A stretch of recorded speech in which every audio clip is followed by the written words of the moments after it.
Bueno, primero celebramos las designaciones de la virtual presidenta electa de la República, la doctora Claudia Sheinbaum Pardo, de Claudia Curiel de Icaza en la Secretaría de Cultura, de Josefina Rodríguez Zamora en Turismo y de Marat Bolaños ratificándolo en la Secretaría del Trabajo.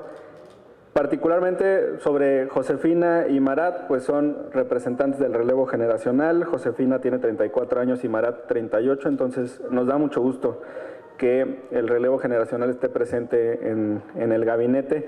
Va a ser importante la dinámica para los futuros años en estas secretarías, en esta administración. Y bueno, sobre el tema que está a discusión, quisiera pedirles que pudieran enfocar el mapa que estamos proyectando. Vamos a hablar un poco sobre la sobrerepresentación.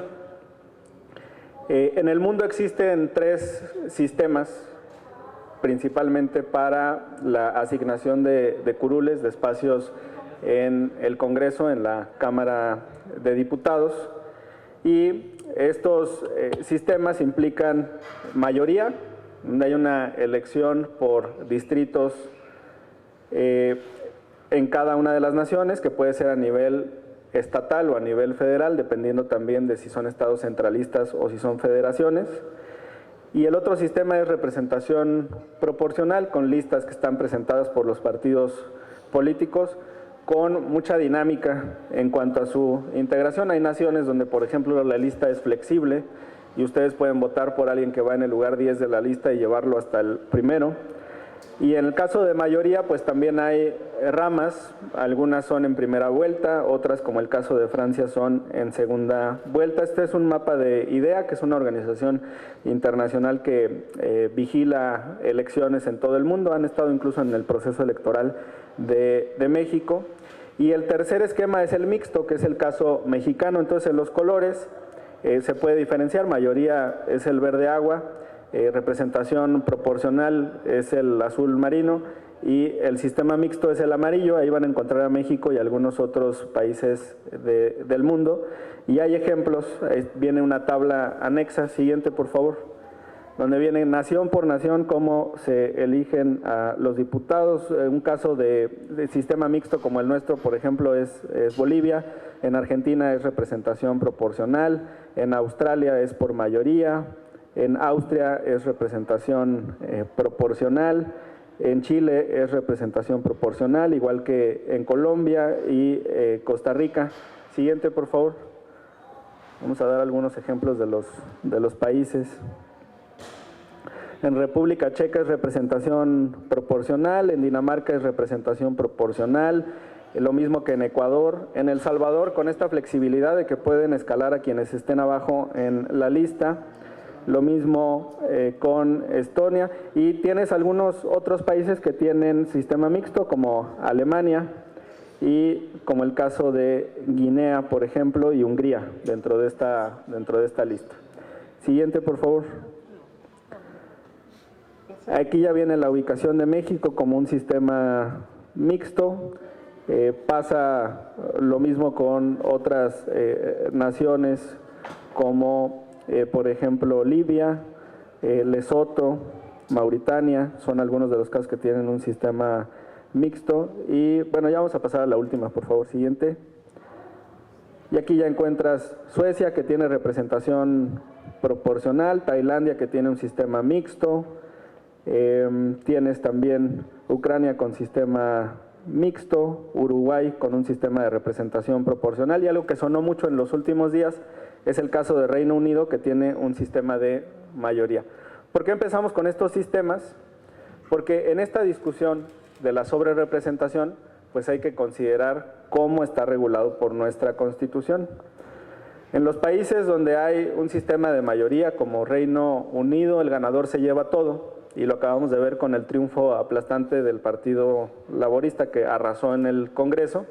Con un porcentaje no tan alto de la votación, tuvo la mayor parte de los triunfos en los distritos, y eso le genera un control del poder legislativo. Mientras que en la representación proporcional, ahí venía por ejemplo el caso de Bélgica, pues las asignaciones son por las listas que configura cada partido político. Cuando la oposición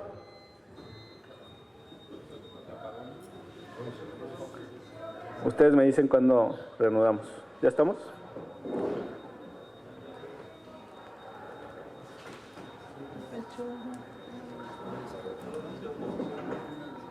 Mano negra. Qué raro. ¿Verdad?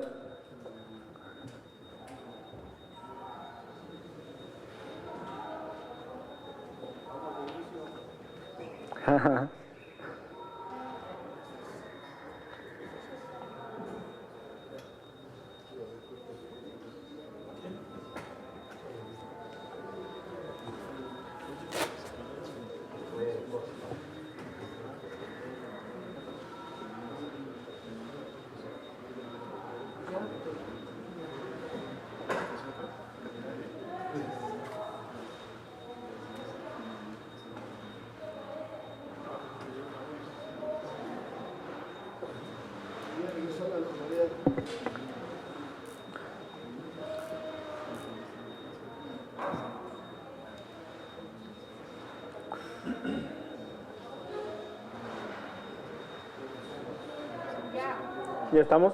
Sí. Muy bien. Bueno, tuvimos un ligero contratiempo, un apagón aquí en el Palacio Legislativo de San Lázaro. Les comentaba entonces sobre estos tres sistemas: representación proporcional, dimos algunos de los ejemplos, mayoría, tuvimos el caso de Reino Unido y tenemos sistemas mixtos. Entonces ahora la oposición está planteando un argumento falaz, parten de premisas falsas, diciendo que se les tendrían que asignar un mayor número de espacios, de diputaciones en el Congreso que fuera acorde al porcentaje de votos que obtuvieron en las urnas el 2 de junio. Entonces dicen, si yo obtuve el 10% de los votos, ¿por qué no tengo el 10% de las diputaciones? Bueno, porque si no se han dado cuenta, estamos en un sistema mixto. Por un lado están los distritos de mayoría y por el otro lado la asignación de diputaciones de representación proporcional. Significa entonces que tenemos dos pies o dos pasteles. Un pastel tiene 300 rebanadas, que es el de mayoría, y ahí se asigna una rebanada al partido político o coalición que gana cada uno de estos distritos. Y por el otro lado tenemos las 200 de representación proporcional que se asignan conforme al porcentaje de votos. ¿Qué dice la Constitución? Pues no hay que mezclar estos dos pasteles. Establecen reglas para la configuración del Congreso, está en el artículo 54, fracción cuarta y quinta de la Constitución. El 54, fracción cuarta, establece que ningún partido político, así en lo individual como partido, puede tener más de 300 diputaciones. Y la fracción quinta establece que ningún partido político puede tener más de 8 puntos de sobrerepresentación, es decir, 8% más de escaños en relación a la votación que obtuvieron en las urnas. Con estos dos límites, pues entonces se diseña nuestro sistema mixto. No tenemos duda que el Instituto Nacional Electoral y el Tribunal en otra instancia pues van a confirmar estas reglas que existen desde hace mucho tiempo, y hay una discusión de parte de la oposición si debería de interpretarse como coalición, y hacen referencia a legislaciones que no están vigentes y queremos darle un poco de contexto a ese punto. Miren, este es un documento que encontré en internet y es una impresión del PREP de las elecciones del año 2000, donde viene presidente, Senado y Cámara de Diputados. Si ustedes advierten, hay que hacer un poco de zoom, pero el logo del Partido Acción Nacional en esa coalición está acompañado del logo del Partido Verde. Así funcionaban las coaliciones en el año 2000. Y el logo del PRD está acompañado de otros 4 partidos políticos. Siguiente, por favor. Ahí está un poco más cerca. Se empieza a distinguir. Siguiente, por favor. Y así es como se conformaba la coalición. Esa coalición se llamó Alianza por México, postuló al ingeniero Cárdenas a la presidencia de la República y tenía PRD, PT, PAS, Convergencia y PSN, Partido de la Sociedad Nacionalista.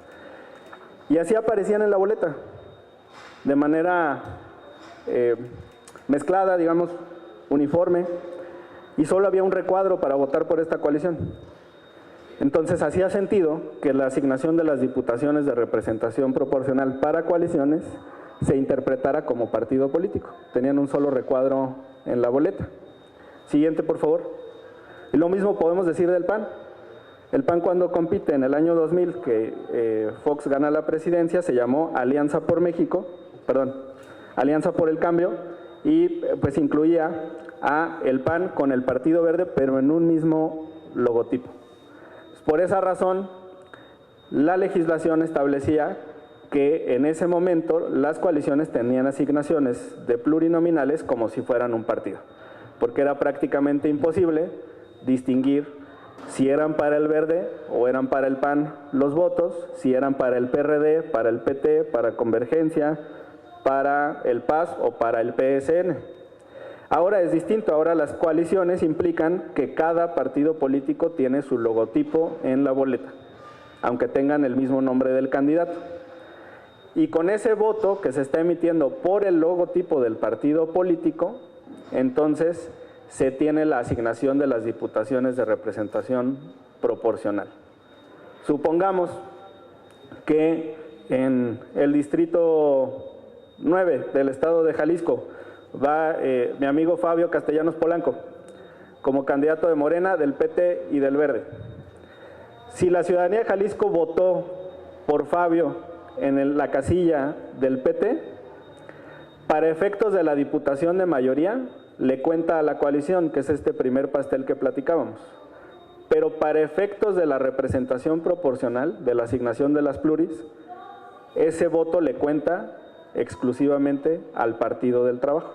Luego ya hay reglas si cruzas más de dos partidos. Podrías cruzar incluso todos los que conforman una coalición. Pero ahí es donde el ejercicio de un voto tiene, por parte del ciudadano, tiene dos repercusiones. La primera, respecto del nombre del candidato, es la asignación de la diputación de mayoría relativa.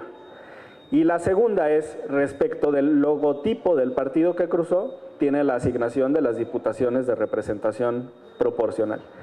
Y así de sencillo es como se explica por qué en este momento las asignaciones de diputaciones de representación proporcional son por partido político y no por coalición. También decir que nuestros aliados pues fueron muy importantes para ganar distritos de mayoría en todo el país.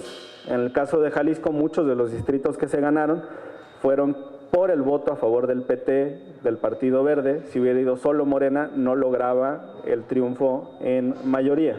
Y hay otros casos, distrito 17 de la Ciudad de México, que es el distrito de Santa Fe, pues una zona de alta plusvalía, donde es muy difícil competir para Morena. Ganamos el distrito porque se le asignó al Partido Verde y el candidato Carlos Madrazo logra casi 30,000 votos por el Verde, más todo lo que traía Morena y el PT. Lo mismo ocurrió en San Luis Potosí, lo mismo ocurrió en Quintana Roo y en muchas otras entidades de la República. Distrito 2 de Querétaro. Ahí los votos que aportó a la coalición el Partido Verde fueron determinantes para ganar el distrito de mayoría. Entonces, nuestra estrategia de ir en coalición tuvo dos efectos. El primero es, logramos una mayor cantidad de triunfos de mayoría por ese diferencial que sumaron los aliados, y por el otro lado, cada partido político, por su esfuerzo, por su propaganda, por su plataforma, logró la asignación de diputaciones de representación proporcional, que son las que el Instituto Nacional Electoral en unas cuantas semanas va a determinar. Esto es en cuanto hace a la sobrerepresentación y a la asignación de diputaciones. Finalmente, pues invitarlos el 23 de julio, el martes, vamos a tener foro en el estado de Puebla y el tema es tribunales de justicia local. Ahí los jueces federales, magistrados, ministros han hecho énfasis en que es necesaria la reforma a la justicia local. Cosa curiosa, los magistrados y jueces locales dicen que es importante reformar la justicia federal. Nosotros consideramos que hay que reformar ambas cosas, tanto la escala federal como la local. Que defina ya, cuanto antes, cuál es el método que va a utilizar para la asignación de los diputados. Es el que dice la Constitución, por partido político. 54, fracción cuarta y quinta. Ahí está. Entonces, y los logotipos de la coalición pues estaban muy claros. Participaban todos los partidos políticos en un solo logo.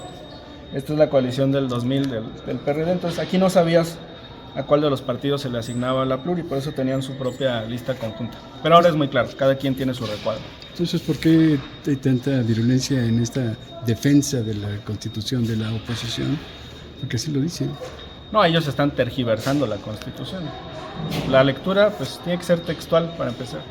Y hay un principio general del derecho, si la ley no distingue, no hay por qué distinguir. Entonces yo no veo lugar a interpretaciones, ahí está muy claro. ¿Y qué opinas de esa afirmación que hace la oposición de que no se vale o no es inaceptable que haya una sola visión de país, que un solo partido, o en este caso una coalición, imponga su visión sobre las otras visiones o percepciones de la realidad? Tienen que distinguir el derecho electoral del derecho parlamentario. Y te pongo algunos ejemplos.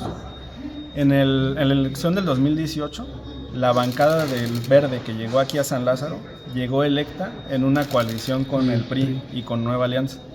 Y después ellos decidieron voluntariamente apoyar las reformas de la Cuarta Transformación. Eso como bancada. También tienes decisiones personales. ¿Cómo llegaron Germán Martínez y Lili Telles al Senado? Como parte de Morena. ¿Y cómo votaron? Como legisladores del PAN, luego creo que fueron independientes un rato y al final ya se sumaron abiertamente, ¿no? Incluso creo que Germán ahorita fue electo como legislador por esa coalición. Entonces hay que distinguir los tiempos. La coalición electoral es para los resultados del 2 de junio y ganar distritos de mayoría. De ahí en adelante cada partido político tiene sus asignaciones y tiene la libre decisión de qué hacer con sus votos. Eso como grupo, pero además de manera individual cada diputado y senador vota libremente. Entonces la configuración de la mayoría calificada se da en cada votación en el Congreso, no es algo que provenga del Instituto Nacional Electoral. A ver, entonces platícanos de las fechas. ¿Hasta cuándo tiene el INE y el TRIFE para resolver ya absolutamente todo y para que el 1 de septiembre pues ya vengan a tomar posesión como les corresponde, ¿no? Sí, el límite es la última semana de agosto. Hay juicios que están en marcha, sobre todo por el PRD, para intentar recuperar el registro. Presentó cerca de 200 juicios para anular casillas. Entonces, hasta que se resuelvan todos, creo que sacaban un paquete de 30 en estos días, el tribunal devuelve al instituto el cómputo final. Le puede decir, ¿sabes qué? En todo el país se anularon estas 100 casillas, entonces eso mueve un poquito los números, nada trascendental. Y entonces ahí ya se tiene que hacer la asignación, la división del pastel, de las rebanadas de las pluris. Y que no le alcanzaría pues para recuperar, no sé, 3 diputaciones o alguna o 2 senadurías. No, ni el registro ni las diputaciones. ¿Sabes qué? En el caso del PRD es el ejemplo más claro de cómo está dividida la elección de mayoría de la elección de representación proporcional. Porque no alcanzaron el registro, pero lograron Senado por primera minoría en Michoacán y ganaron un distrito de mayoría en su coalición. Entonces son dos cosas muy separadas que no se pueden mezclar como lo está haciendo la oposición. Oye, y en el caso de la Cuauhtémoc, ¿cómo quedaría, por ejemplo, la diputada que ganó en el distrito 12 por PRD, PRD, y si le insiste Monreal en que le anulen el triunfo a esta Alejandra? Pues Alexandra. Son elecciones separadas. Lo que está impugnado es la alcaldía, no la diputación. De hecho, si tú presentas un juicio para anular votación, casillas, y no aclaras en el texto que estás impugnando tanto la elección de mayoría como la de RP, solamente el tribunal modifica la de mayoría. Es otro de los ejemplos. O sea, un voto te genera 2 consecuencias. Ahí está muy claro, ¿no? Diputado, jurídicamente pues no hay vuelta de hoja, ¿no? Con el asunto de las plurinominales, pero políticamente es deseable tener un Congreso con ese grado de avallazamiento de Morena y sus aliados. Es lo que el pueblo de México determinó, pero además aquí fuimos testigos de la libertad de los legisladores de votar en cada ocasión. Hubo votaciones en donde a lo mejor 2 o 3 diputadas y diputados de Morena no acompañaron. La mitad de la bancada del Verde sí acompañó, algunos cuantos del PT, un par del PRI, se han dado casos.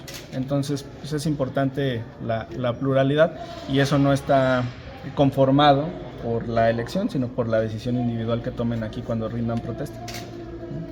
¿No? Órale. Gracias. Gracias. Gracias.